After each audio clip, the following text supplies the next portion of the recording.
राहुल, प्रिया और राजन कॉलेज में पक्के दोस्त थे। वो तीनों एक डॉक्यूमेंट्री मूवी बनाने के बारे में सोच रहे थे।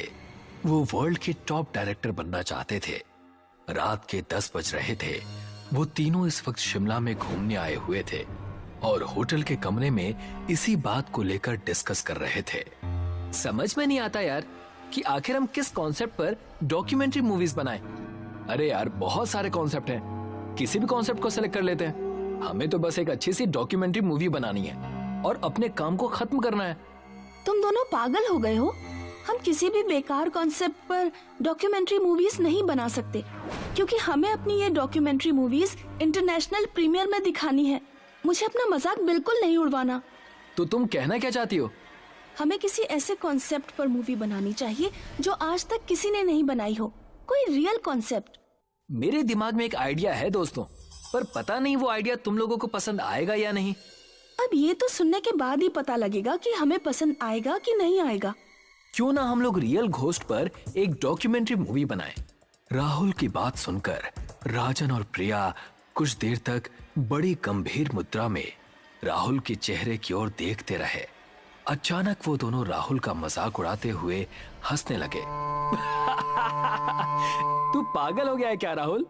घोस्ट, आत्मा, ये सब फिल्मों में अच्छी लगती हैं यार। तो मैं भी फिल्म बनाने की ही बात कर रहा हूँ। अरे बेवकूफ, ये सिर्फ मनगढ़ंत बातें हैं। हम सब जानते हैं कि फिल्मों में मेकअप करके घोस्ट बनाया जाता है और हमें डराया जाता है।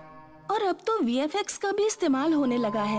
ये टेक्निक जब से आई है तब से ये घोस्ट एकदम रियल लगते हैं। यही तो मैं तुम दोनों को समझाना चाहता हूँ। सोचो, अगर हमारे कैमरे में कोई रियल घोस्ट रिकॉर्ड हो जाए तो हम दोनों की किस्मत रातों रात पलट सकती है। और यहाँ से कुछ दूर एक कब्रिस्तान है। कहते हैं कि उस कब्रिस्तान में सिर्फ और सिर्फ लावारिस लाशें ही दफनाई जाती हैं। उस कब्रिस्तान के बारे में ये बात प्रसिद्ध है कि वहाँ एक डायन रहती है और कहते हैं कि जो भी उस डायन को अपनी आंखों से देख लेता है वो उसे जिंदा नहीं छोड़ती। दोस्तों, मुझे नहीं पता कि इस बात में कितनी सच्चाई है, पर मेरा दिल कहता है कि वहाँ पर कुछ तो है। वो सब उस कब्रिस्तान पर जाने के लिए राजी हो गए। वो तीनों दोस्त होटल के रूम से बाहर निकल आए। बाहर सर्दी बहुत ज्यादा थी। हाड़ कंपा देने वाली ठंडी शीतलहर चल रही थी। हल्की हल्की बर्फबारी भी हो रही थी। वो तीनों एक कार के अंदर बैठ गए। राहुल ने ड्राइविंग सीट संभाल ली और उसने अपनी कार की दिशा उस कब्रिस्तान की ओर कर ली। कुछ ही देर में वो उस कब्रिस्तान में खड़े थे। पता नहीं क्यों उस कब्रिस्तान के भयावता भरे सन्नाटे को देखकर प्रिया के शरीर के रोंगटे खड़े होने लगे। भयंकर सर्दी में उसके माथे पर पसीने की बूंदें टपकने लगी, मगर उसने इस डर को बड़ी सुंदरता से छिपा लिया। राहुल ने तुरंत वीडियो कैमरा निकाल लिया। राहुल अंधेरे में रिकॉर्डिंग करते ही कब्रिस्तान की गेट से होते हुए अंदर चला गया और उसके पीछे पीछे राजन और प्रिया कब्रिस्तान के अंदर चले गए, जहां घना अंधेरा था। मगर तीनों ने उस कब्रिस्तान के अंदर कदम रखा ही था कि तभी राहुल और राजन के कानों में प्रिया की दिल दहला देने वाली चीख टकराई। प्रिया, क्या हुआ तुम्हें? तुम चीखी क्यों? जल्दी से टॉर्च निकाल राजन। राजन ने तुरंत अपनी टॉर्च निकालकर जला दी, मगर उसने देखा कि प्रिया उसके सामने खड़ी हुई उन दोनों को सवालिया नजरों से देख रही थी। तुम चीखी क्यों? मैं तो बिल्कुल नहीं चीखी, बल्कि मैं तो खुद हैरान हूँ कि मुझे मेरी चीख क्यों नहीं सुनाई दी। मुझे लगता है कि यहाँ कुछ तो गड़बड़ है। एक तो हमें यहाँ पर खुद लेकर आया और ऊपर से अब बोल रहा है कि कुछ गड़बड़ है। तू सिर्फ रिकॉर्डिंग कर। अपने दोस्तों के कहने पर राहुल कब्रिस्तान के अंधेरे में शूट करने लगा।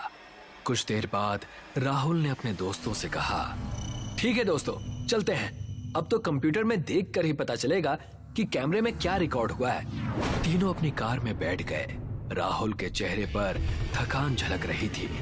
क्या हुआ राहुल, तेरे चेहरे पर थकान कैसी?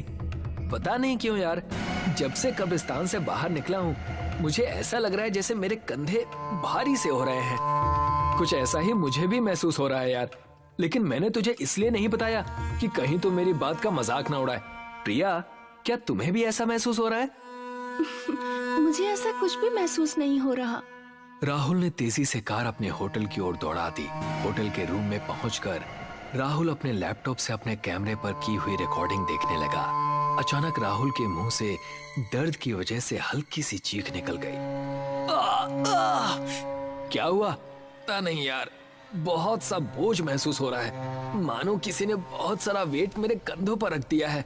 अजीब बात है, कार के अंदर मुझे भी ऐसा ही महसूस हो रहा था, लेकिन अब मुझे बिल्कुल सही महसूस हो रहा है। टेंशन मत ले, मेरे पास पैरासिटामोल रखी हुई है, उसे खाकर सो जाना, तुझे आराम मिल जाएगा। लेकिन सबसे पहले रिकॉर्डिंग को देख लेना चाहिए। होटल रूम में आते ही प्रिया बाथरूम में चली गई। राहुल और राजन ने लैपटॉप की स्क्रीन पर नजरें गड़ा ली। तभी उन दोनों को लैपटॉप में कुछ ऐसा दिखा कि उन दोनों के गले से डर के कारण एक जोरदार चीख निकल गई। उनकी आंखें डर और दहशत से फटी की फटी रह गई। वो दोनों एक दूसरे के चेहरे की ओर हक्का बक्का होकर देखने लगे। दरअसल उन दोनों ने देखा कि जैसे ही वो कब्रिस्तान में एंटर हुए, एक बेहद भयानक दिखने वाली स्त्री प्रिया को अपने पंजों में उड़ाकर ले गई। उन दोनों ने लैपटॉप में देखा कि वो कब्रिस्तान में अकेले नहीं थे। उन तीनों के अलावा कब्रिस्तान बहुत से भयानक दिखने वाली आत्माओं से भरा हुआ था और वो भयानक चेहरे वाले राहुल और राजन की ओर घूर कर देख रहे थे। राजन ने तुरंत लैपटॉप को बंद कर दिया और चीखते हुए राहुल की ओर देखकर बोला, आखिर वो भयानक स्त्री कौन थी जो प्रिया को अपने पंजों में दबाकर उड़ा कर ले गई? सवाल ये नहीं है कि वो प्रिया को उड़ा कर ले गई, सवाल ये है कि फिर हमारे साथ जो प्रिया आई है वो कौन है? तभी राजन शीशे की तरफ इशारा करते हुए बुरी तरह से चीखा। राहुल ने जैसे ही खुद को शीशे में देखा तो उसके भी गले से एक जोरदार चीख निकल गई। तेरे दोनों कंधों पर कोई बैठा हुआ है राहुल। राहुल के दोनों कंधों पर भयानक दिखने वाली स्त्रियां बैठी हुई थी जो सिर्फ शीशे में ही दिखाई दे रही थी। हमें यहाँ से भागना होगा मेरे दोस्त। तभी प्रिया बाथरूम से निकलकर बाहर आ गई। अचानक राहुल के कंधे पर बोझ खत्म हो गया, मगर प्रिया का चेहरा बेहद भयानक हो चुका था। उसकी आंखों की पुतलियां बिल्कुल सफेद थी, लेकिन देखते ही देखते प्रिया एक भयानक डायन में परिवर्तित हो गई। उस डायन का शरीर लचीला था। तभी वो डायन बहुत तेजी से राहुल के ऊपर झपटी और एक ही झटके में राहुल के गर्दन में अपने दांत गड़ा दिए और उसका खून पी गई। उस डायन ने राजन को तो कुछ समझने का मौका ही नहीं दिया और उसने राजन के साथ भी वही किया जो राहुल के साथ किया था। दरअसल प्रिया को तो कब्रिस्तान में डायन उसी वक्त उड़ाकर ले गई थी। प्रिया की लाश तो कब्रिस्तान में ही पड़ी हुई थी। कुछ ही सेकंड में वो डायन हवा में गायब हो गई। अगले दिन पुलिस को होटल में राहुल और राजन की लाश मिली। पुलिस इंस्पेक्टर करण अपने हवलदार से बोला, इन दोनों की लाशों की हालत देखकर लगता है जैसे कि इन दोनों को किसी जंगली जानवर ने मारा है, मगर इस 5 स्टार होटल में जंगली जानवर कैसे आ सकता है? इन्हें किसी जंगली जानवर ने नहीं मारा साहब, ये जरूर उस कब्रिस्तान में वीडियो शूट करने के लिए गए होंगे। कुछ देर पहले मुझे सूचना मिली है कि उस कब्रिस्तान में प्रिया नाम की लड़की की लाश पाई गई है।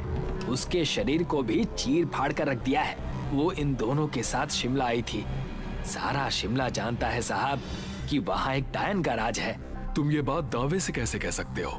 देख नहीं रहे साहब, सामने कैमरा रखा है, लैपटॉप बंद पड़ा है। जरूर ये दोनों कैमरे में उसी डायन को रिकॉर्ड करके ले आए होंगे। अगर ऐसी बात है तो फिर मैं वो वीडियो रिकॉर्डिंग जरूर देखूंगा। ऐसी गलती मत करना साहब, नहीं तो आज की रात तुम्हारी भी आखिरी रात होगी, क्योंकि वहाँ कुछ तो है। हवलदार की बात सुनकर ना जाने क्यों इंस्पेक्टर करण के डर से रोंगटे खड़े हो गए और फिर कुछ दिन बाद पुलिस ने फाइल क्लोज कर दी।